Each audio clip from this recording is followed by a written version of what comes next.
The development of science and technology in the Philippines was influenced both by indigenous knowledge and foreign influences. In this video, we're going to talk about how science and technology developed in the Philippines. Let's take a journey to the past and look at what science and technology were like before the Spaniards colonized the Philippines. During the pre-colonial period, the Philippines had its own share of knowledge regarding science. It can be seen through their agricultural activities such as crop planting and taking care of animals, food production, and the use of plants as medicines. Technology was also present during those times. They know how to build houses, irrigation system, and develop their own tools for planting, hunting, and cooking. They also managed to have their own transportation system, both in land and water. Aside from this, they also learned during the Metal Age on how to make jewelry, ceramics, and metal tools. However, the development of science and technology is traced to the Spanish regime. In 1521, the colonial period starts when the Spaniards arrived and colonized the country. They started to influence the knowledge of the Filipinos. They taught us the concept of subject and disciplines, which lead to the formal beginning of science and technology in the country. With this formal beginning, schools have been established. The school teaches people diverse science. It ranges from the human body, plants, animals, and up to heavenly bodies. As for the technology, Filipinos began to adopt the Spanish culture and began to introduce medicine and advanced science in formal colleges and universities established by the Catholic orders, with the Philippines beginning to make a trade with neighboring countries in spite of the fact the Spaniards are the one who gain profit from it. Filipinos are able to gain more knowledge from the trade expanded their products at the time. However, as the country is under the control of the Spaniards, the growth of science was halted in the country.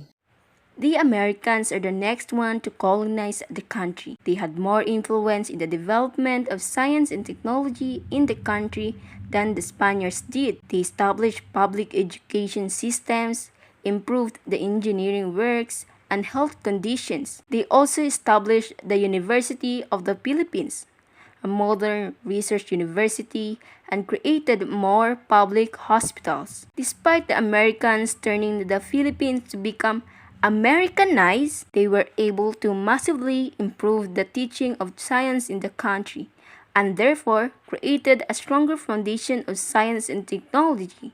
However, due to the occurrence of World War II, many infrastructures and facilities had been destroyed. This caused the country to have difficulty to rebuild itself.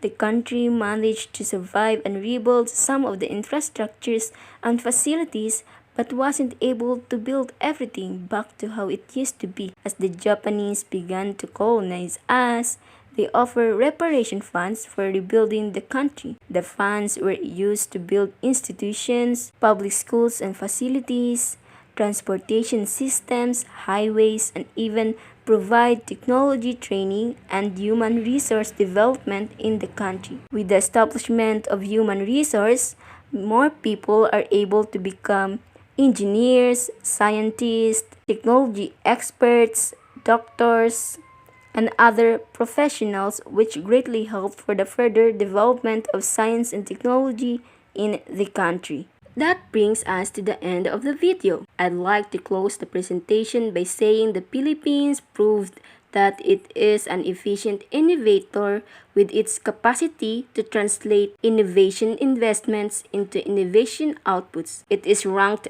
51st out of 132 economies in the Global Innovation Index. Despite the challenges from the pandemic and lack of budget in research and development, the Philippines is still developing in terms of science and technology, as it holds the key to the progress of every nation.